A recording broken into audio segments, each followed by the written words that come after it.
दोस्तों, रेल विकास निगम लिमिटेड की बात करें तो कंपनी को फिर से एक बड़ा ऑर्डर मिला है। कंपनी को लगातार ऑर्डर मिल रहे हैं। आप देख ही सकते हो कि बिजनेस बहुत तेज़ी से बढ़ रहा है, लेकिन गिरावट के दौर में शेयर की प्राइस बहुत नीचे आ गई है। क्या आने वाले समय ये नवरत्न कंपनी कमाल कर सकती है? क्योंकि कंपनी ग्लोबल मार्केट में भी बहुत सारे बिजनेस टाइप करके तेज़ी से अपने कारोबार को आगे बढ़ा रही है। तो क्या है आगे की संभावना, सच अपडेट को अच्छे से समझेंगे और मैनेजमेंट में यहाँ पे कुछ बदलाव हुआ है जिसकी जानकारी एक्सचेंज को दी है, उसको भी हम यहाँ पे शेयर करेंगे। साथ में IRFC यानी Indian railway finance corporation limited को भी डिस्कस करेंगे, जहाँ पे कुछ बड़ी अपडेट है और समझने की कोशिश करेंगे कि रेलवे इंफ्रा की ये कंपनी कुछ बेहतर कर सकती है। साथ में IRCTC को डिस्कस करेंगे। यहाँ पे देख सकते हो कि म्यूचुअल फंड ने बहुत ज़बरदस्त खरीदारी की है, क्योंकि स्टॉक की प्राइस काफ़ी नीचे और स्टॉक बहुत बेहतर है। फंडामेंटली तो मजबूत है ही। आप देखें मोनोपोली इसका बिजनेस है, ऐसे में क्या आने वाले इसमें बेहतर कर सकता है। साथ में यहाँ पे हम एक्मे फिनट्रेड लिमिटेड को डिस्कस करेंगे, जिसने स्टॉक को स्प्लिट करने का ऐलान कर दिया है। लेकिन फ्रेंड्स, उससे पहले अगर आप पहली बार हमारे चैनल पे आए तो चैनल को सब्सक्राइब कर दीजिए, एक बेल आइकॉन दबा दीजिए, ताकि जब भी नया वीडियो बने पहला नोटिफिकेशन आपको मिले। वीडियो पसंद आए तो लाइक से ज़रूर कीजिए। चलो फ्रेंड्स, वीडियो स्टार्ट करते हैं। मैं हूँ आपका दोस्त SB दवे और हमारे अपने चैनल ऑनलाइन कमाई में आपका बहुत बहुत स्वागत है।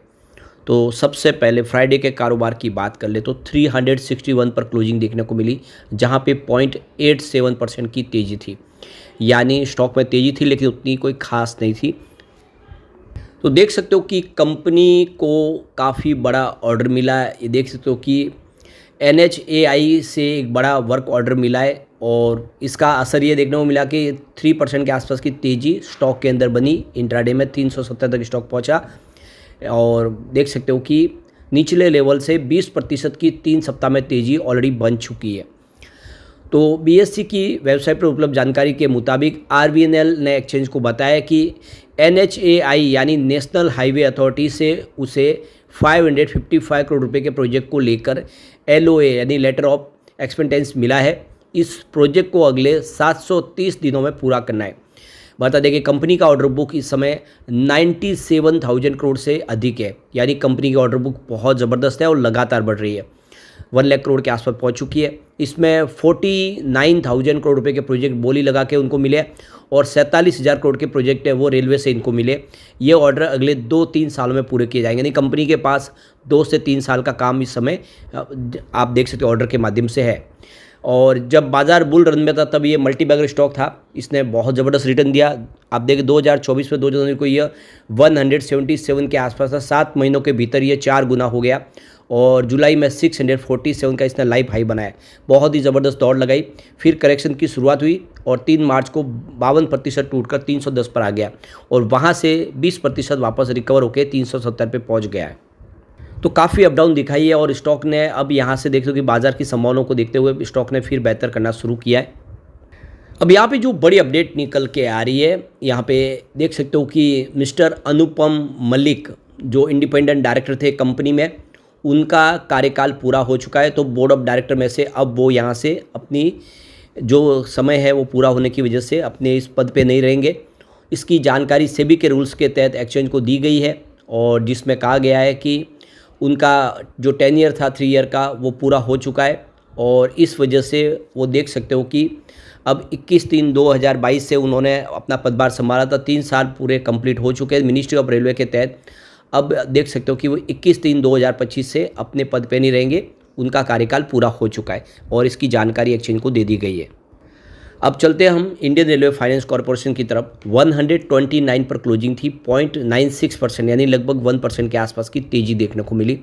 अब यहाँ पे IRFC वर्सेज IRCTC किसने बेहतर डिविडेंड दिया है यील्ड के अंदर और कैसा रहा इसका प्रदर्शन, तो देख सकते हो कि यहाँ पे IRFC ने 80 पैसे का डिविडेंड दिया और इसकी रिकॉर्ड डेट 21 मार्च थी, जो कल निकल चुकी है और अब जो खरीदारी करेंगे उनको डिविडेंड नहीं मिलेगा। IRCTC ने फरवरी में 3 रुपये पर शेयर डिविडेंड का ऐलान किया था और इसकी जो एक्स डेट थी वो 20 फरवरी थी। तो यहाँ पे IRFC ने 8% का डिविडेंड दिया है। यानी आप देख सकते हो पर शेयर 80 पैसे का डिविडेंड दिया फाइनेंशियल 2025 के लिए, जिसकी फेस वैल्यू 10 रुपीज़ है। जबकि IRCTC के बोर्ड ने 150% का डिविडेंड दिया है फाइनेंशियल 2025 के लिए, जिसमें कंपनी ने 3 रुपये का डिविडेंड दिया जिसकी फेस वैल्यू 2 रुपीज़ है। तो इस बात का आपको खास ध्यान रखना है कि जो IRCTC है उसकी शेयर की फेस वैल्यू 2 रुपीज़ है, जबकि IRCTC के अलावा IRFC की जो फेस वैल्यू 10 रुपये के आसपास है। तो फाइनेंशियल 2024 के लिए यहाँ पे IRFC ने जो टोटल डिविडेंड पे आउट किया वो 1.5 रुपये किया पर शेयर, जबकि IRCTC के बोर्ड ने यहाँ पे 6.5 रुपये पर शेयर के हिसाब से डिविडेंड दिया है। करंट मार्केट प्राइस के हिसाब से 129 के हिसाब से डिविडेंड अगर यील्ड में देखें अगर IRFC का तो 1% के आसपास है, और इसकी 721 की IRCTC की प्राइस है उसके हिसाब से डिविडेंड यील्ड में अगर देखें तो 0.90% है। तो उस हिसाब से देखें तो जो डिविडेंड है वो IRFC का थोड़ा सा IRCTC के मुकाबले ज़्यादा है।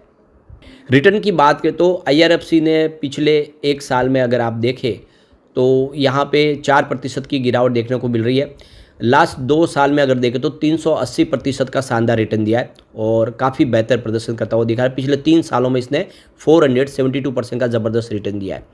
IRCTC की बात करें तो यह पिछले 1 साल में 22% गिर चुका है, और लास्ट 2 साल में भी देखें तो यहाँ पे आपको इसमें स्टॉक के अंदर कोई खास प्रदर्शन होता हुआ दिखाई नहीं देगा। तो पिछले 2 सालों में मात्र यहाँ पे 19% का ही इसने पॉजिटिव रिटर्न है, जबकि यहाँ पे इस दौरान 380% का रिटर्न दिया है IRFC ने। तो IRFC का प्रदर्शन बेहतर रहा है IRCTC के मुकाबले, लेकिन अब आने वाले समय जो है वो बेहतर होता हुआ दिखाई दे सकता है। इसके लिए चलते हैं IRCTC की तरफ। तो 722 पर क्लोजिंग थी, 1.13% की यहाँ पे तेज़ी देखने को मिली। तो अब देख सकते हो कि म्यूचुअल फंड ने फरवरी महीने में बहुत ज़बरदस्त खरीदारी की है, इस गिरावट का पूरा फ़ायदा उठाया। तो ये करीब 91 ऐसे म्यूचुअल फंड है जिन्होंने फ्रेश इन्वेस्टमेंट किया है, उन्होंने एंट्री मारी है IRCTC के अंदर। ये बहुत बड़ी बात है। यहाँ पे सिर्फ 12 ऐसे म्यूचुअल फंड्स हैं जिन्होंने यहाँ से एग्जिट लिया है। तो क्लियरली देख सकते हो कि बहुत सारे म्यूचुअल फंड ने IRCTC में इन्वेस्टमेंट किया है इस मौके पे, क्योंकि स्टॉक काफ़ी शानदार लग रहा है, करेक्ट हो चुका है। आने वाले समय यहाँ से बेहतर की उम्मीद की जा रही है और ऐसे में यहाँ पे निवेश शुरू हो चुका है।